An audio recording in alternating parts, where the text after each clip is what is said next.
Welcome to Pointblank this Thursday evening. My name is Patrick Osagi.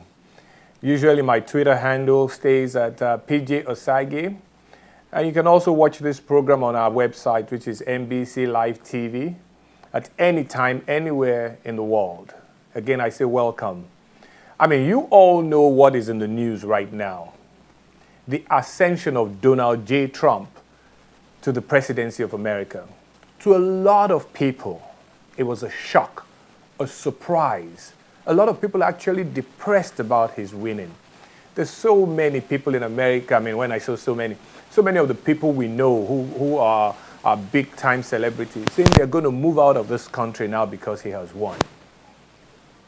He won a presidency. He's going to be there for 4 or possibly 8 years.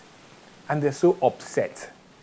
But what I'm going to do today on this program on Point Blank, apart from really giving you my opinion about what the American presidency is, I'm going to start off by really giving you a lecture on American presidential history.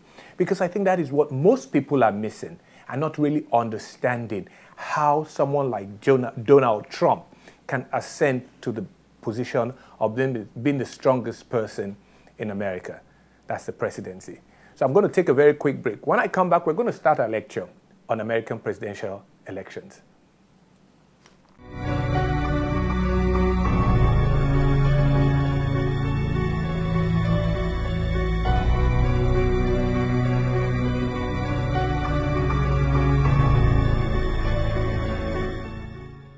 Welcome back. You're watching Point Blank this evening. My name is Patrick Osagi. I'm talking about American presidential elections or American presidential history. Now, what is the history of American presidents? Look, George Washington, who was the first American president, served for 2 terms. Because there's nowhere in American Constitution, at least before 1947, or 1951 when it really came into force, that an American president was required to serve only 2 terms. All that is in the Constitution of America is that an American president serves for 4 years. But George Washington, the first president, served for 2 terms. After 2 terms, he was still popular. People wanted him to run again. But he chose the option of not running. He decided it was a voluntary thing not to run for a 3rd term. And that stayed that way until 1940. No American president decided to run after 2 terms. It became almost an unwritten law. We're talking of 100+ years. People stuck with that unwritten law of not running for a 3rd term. Until 1940. In 1940, Franklin D. Roosevelt, he's the first and only American president that was elected 4 times. He first ran in 1932, then in 36, in 40, and then in 1944. He broke the law, I mean the rule. It was unwritten though, but he broke the rule. Franklin Roosevelt was a Democrat president. He opted not to go with the 2-year voluntary retirement that all other presidents before him had done. But you know what? He died in office. But when he won in 1944, of course the other party was, I'll use the word and I hope I can use it on TV, the other party was pissed. So they went for a change, an amendment of the American Constitution. I'm sure most of you have never heard of Amendment 22. That was the amendment that was obviously ratified by the states that officially put in the American Constitution the limitation to 2 terms for every president. Of course, it has some, the most an individual can be in the presidency in America is 10 years. Because assuming you were a vice president and the president dies and you have less than 2 years left, you are allowed to then contest for a fresh 2 term for yourself. So the most you can stay is 10 years.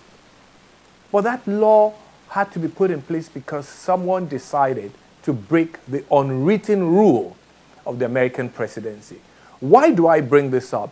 I'm going to eventually show you how this has impacted the present day situation and why Donald Trump won the election. But let's go on with a little bit more history.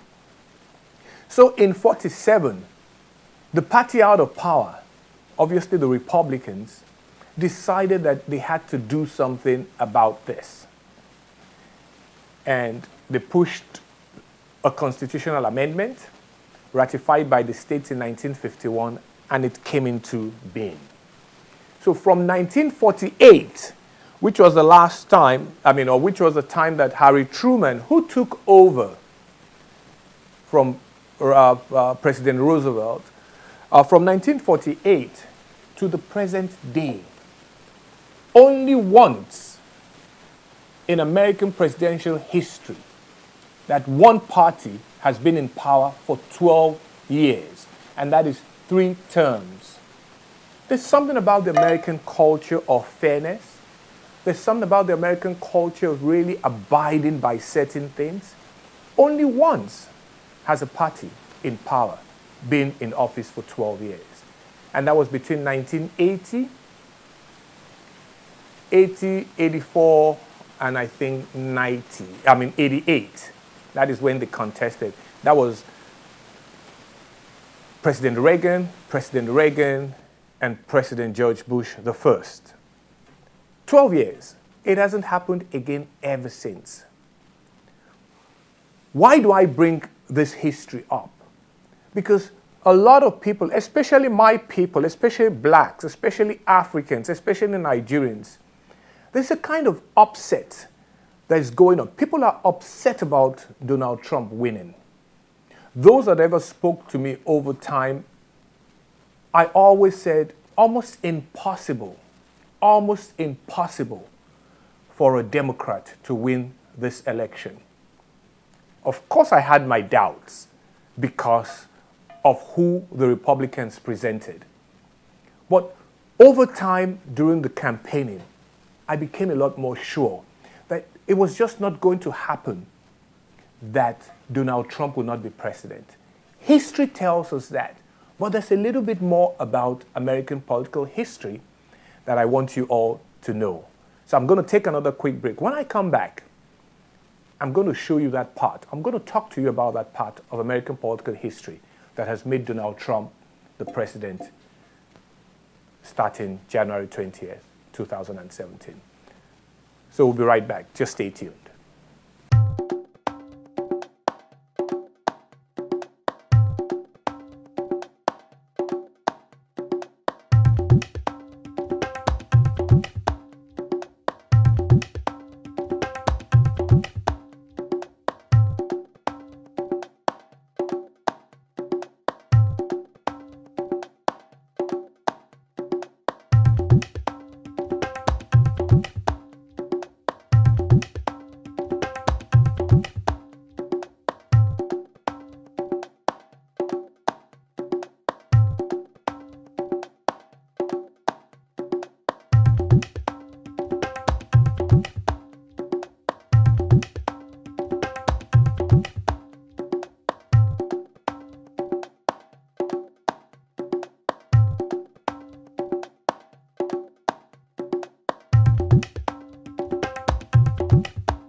Welcome back. You're watching Point Blank and you're also listening to a American presidential history lecture, because that's what I'm doing today. I'm still going to give you my point blank opinion about the results or about the American elections that just was held this past Tuesday. But right now I'm giving you a lecture. The first part of the lecture was just telling you about the constitutional amendment, Amendment 22, that now limits an American president to two terms of 4 years in office. And that has been upheld for ever since. We've had only one term, only one, and I had to use a party now, but we've never had any other president because it's the law. But that also then transferred into parties almost switching after every 8 years. Do you get the drift? Since that Amendment 22, it also helped to put parties, because they have two really predominant parties, the Republicans and the Democratic Party. So almost, if a party is in power for 8 years, you can almost be assured that that party isn't coming back to power. It has happened only once since 1948. Now, I said I was going to talk about something else that's very important, which I believe misled a lot of people. Donald Trump looked like a very bad candidate for the Republicans. And that's why you even saw a lot of Republicans saying, I can't vote for this man. I can't vote for this man.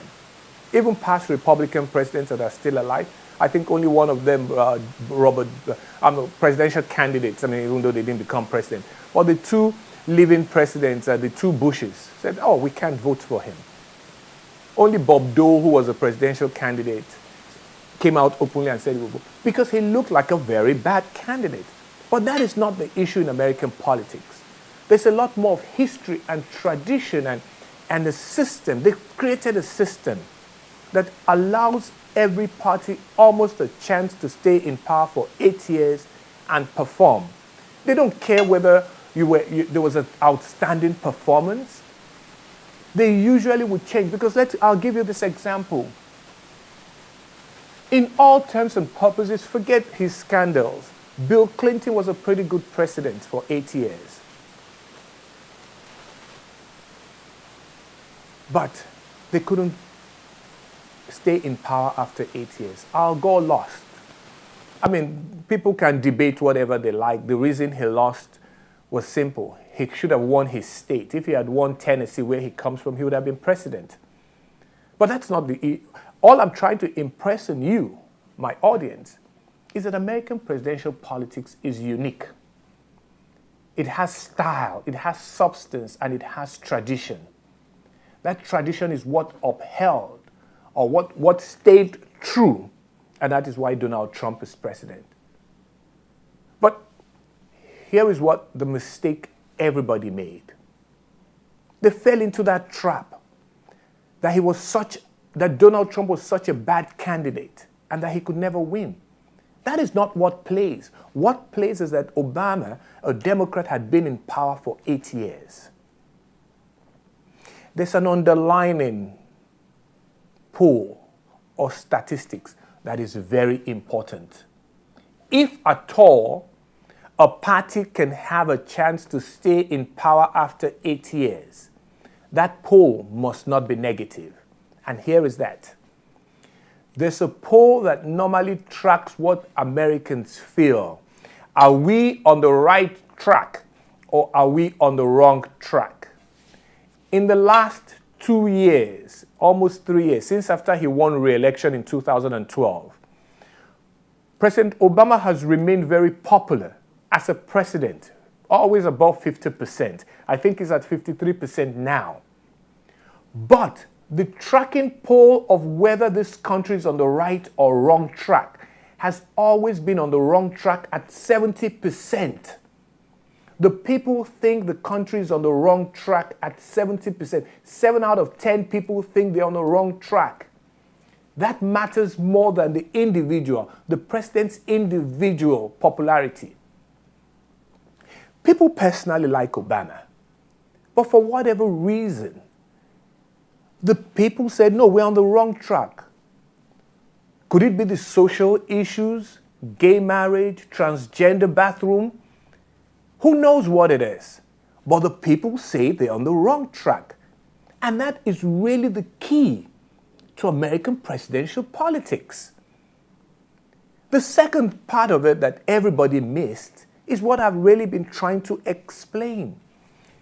After 8 years, American presidential elections is known as what? It's a change election. The people change. It's not changing philosophy or whatever. It is a change election. The American people want a change, no matter how good things are. But in this case, a lot of people said, we're on the wrong track. So they actually saw the country not where they want it to be. It has nothing to do with Obama because they like Obama. Obama was at 53, 55% positive ratings. It was because of a change election. Take you back to some history. Since 1948, only twice have presidents lost after their 4 years, which is not a change election. Only twice. And that was President Carter, Jimmy Carter, and President Bush the first. Go and look at it. The challenger is usually very, very charismatic. A politician that is polished, that is liked. Reagan defeated Carter. Clinton defeated George Bush the senior.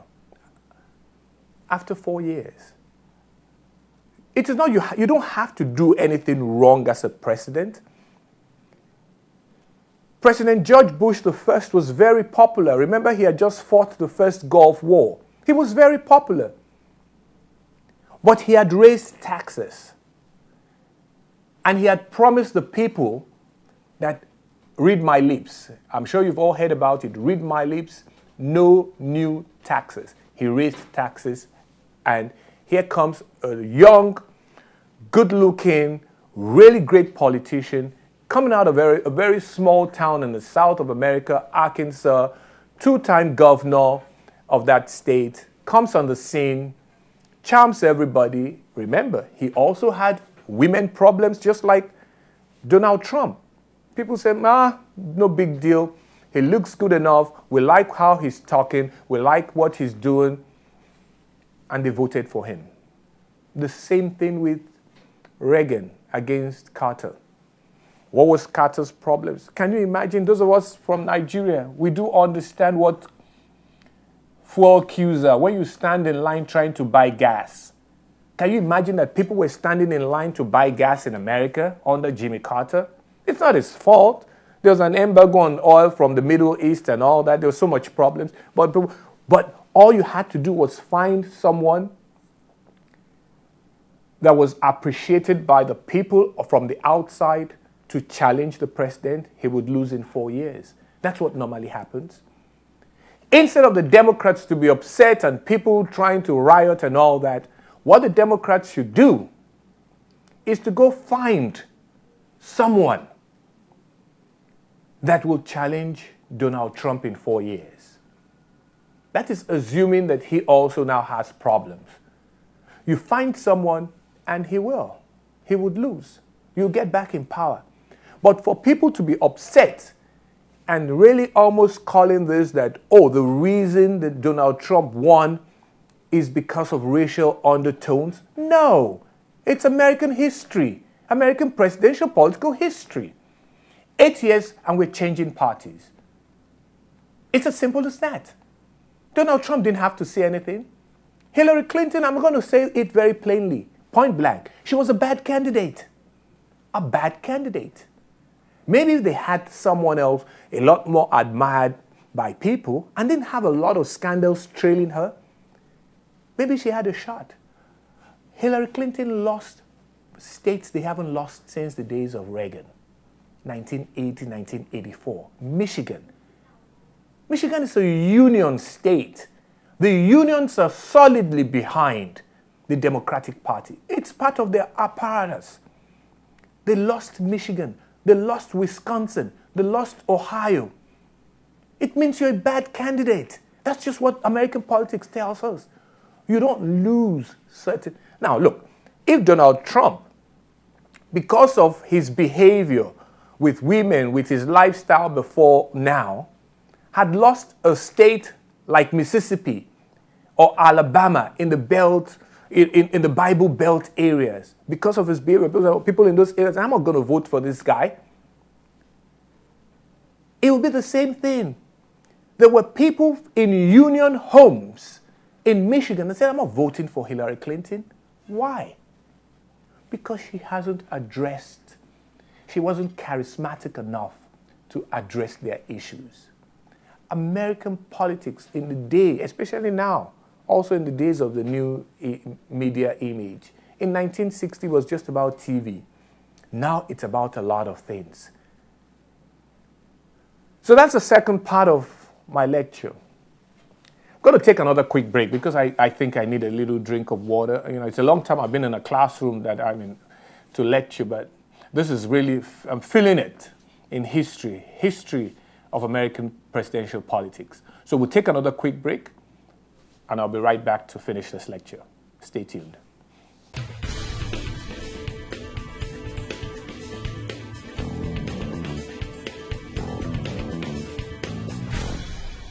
Welcome back.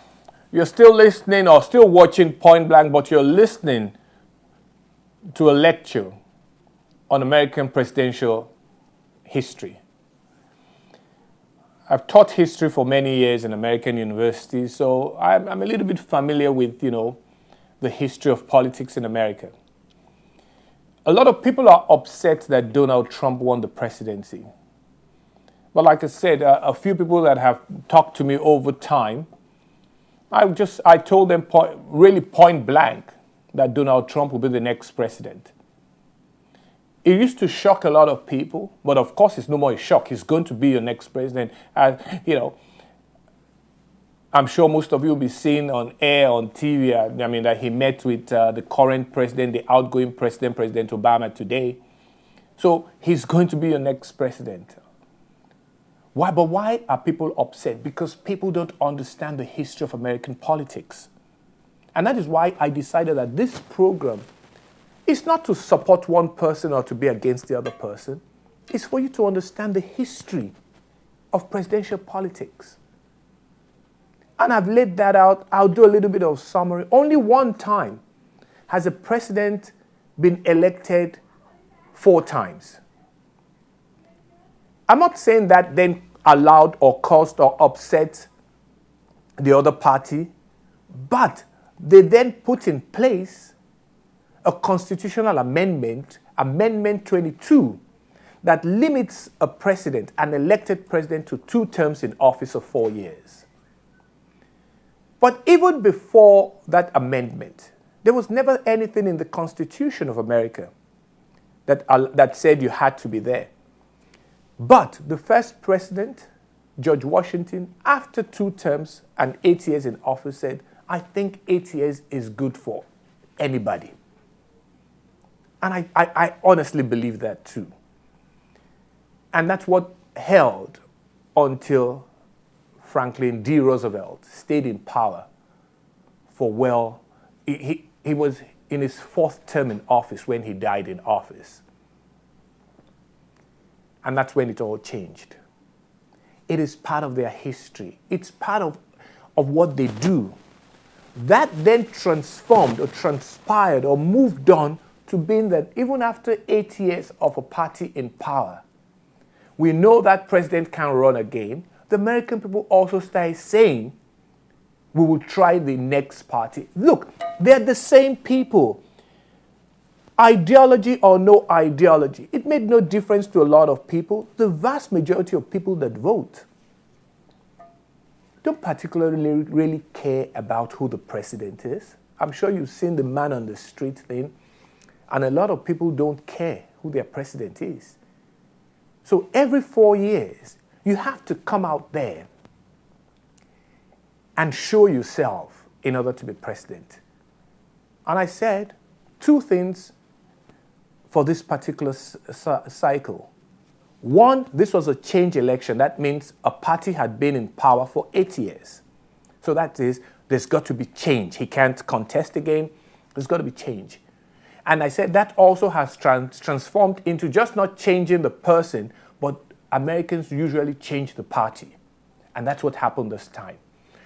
I think the press, because I don't want to use the word hatred. Some people have gone as far as saying that the press, the majority of the American press, hated Donald Trump. No, I'm not going to go that far. Because he was an outsider, a lot of people just felt, and he actually showed it many times, that he was unrefined. He wasn't as refined as a typical politician. Remember, that's not what he does. He's not a politician. So he made a lot of stumbles, along the way. But two things held constant. This was a change election, and the wrong track, or the right or wrong track that is polled constantly in America, showed 70% of the population said America was on the wrong track. That sealed it for Donald Trump. It wasn't anything that had to do with what he said.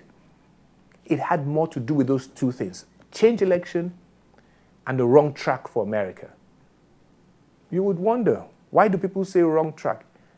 Even the same people who say we are on the wrong track are the same people that said we like Obama as a president. 55% of those people, of the people being polled, said we like Obama. He was a positive president at 55%. But 70% said, no, we're on the wrong track. And like I said, we don't know what, they don't poll what exactly is making us wrong, but we all can see the different things that are going on. Some people like it, some people don't like, but 7 out of 10 say we don't like it. It could be the social issues. It could be Obamacare. It could be the economy. It could be whatever. But that is what sealed it.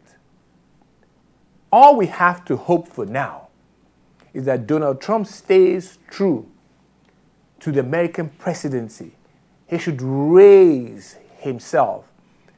And he started very well.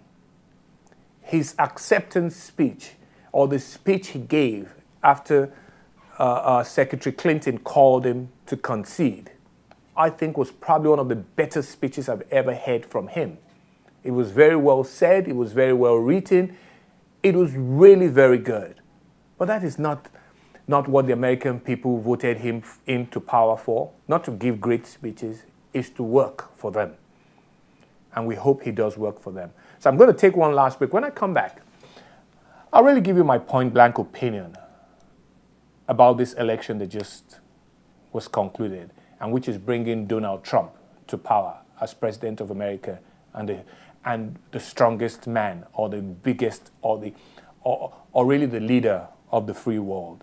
So we'll take that quick break, and we'll be right back to conclude. Stay tuned.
Welcome back.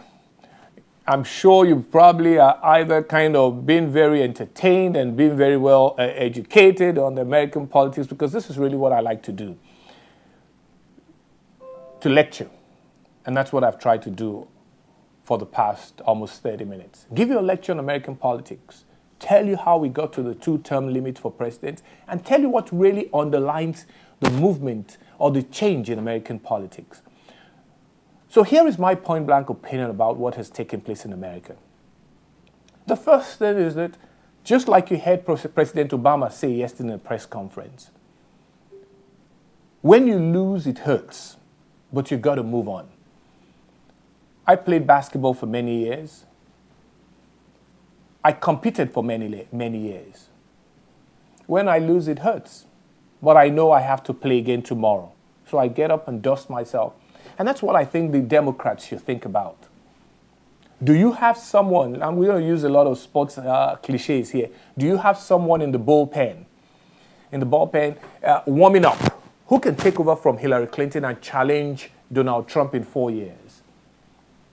If you don't, groom someone for 8 years, because in 8 years, a Democrat will be in power. That's just the way it works. Look, because even the Republicans don't really have anybody warming up. But in 4 years, if you have someone that is really good and Donald Trump is fumbling, you have a very good chance. That's what you're supposed to do. Cut out the protest. American history tells us that this is what was going to happen. Yes, the press was not favorable to Donald Trump, and that's why you don't know this. I knew this 1 year ago, that there was going to be a change. And that's what has happened. He's won, move on, go get ready for the next election in 4 years. And if you can't do it in 4 years, you'll definitely be back in power in 8. All the stuff that the press put out there, that Latinos are going to come out en masse and vote against Donald Trump, that women would not vote for him. Hillary Clinton only beat him by 10 or 12 points with the women. He got more Latino votes than Mitt Romney in 2012. All those things were irrelevant. Really, all those things are irrelevant in American politics. Elections are about numbers. Donald Trump was able to get people that usually voted for Democrats to come vote for him. He told them, I was going to change their lives. I was going to bring back jobs to Michigan, to Wisconsin, to Ohio, to Philadelphia. These were states that normally, Wisconsin, Michigan, haven't gone to the Republicans in 30 years. That's politics. Understand it. Don't get emotional about it. And that's where I want to stop today. Understand politics. It hurts when you lose, like President Obama said yesterday. But you got to move on. And I know why President Obama said that. Because even he has gone out and said, he said it openly, this man cannot be the man to replace me. But you know what? He won. He's going to replace you. You have to accept him. You can't do anything other than that. And that's exactly what is going to happen. So I hope you've enjoyed my lecture, and I hope you enjoyed watching Point Blank this Thursday evening. I'll be right back here next week, so see you next week. Bye for now.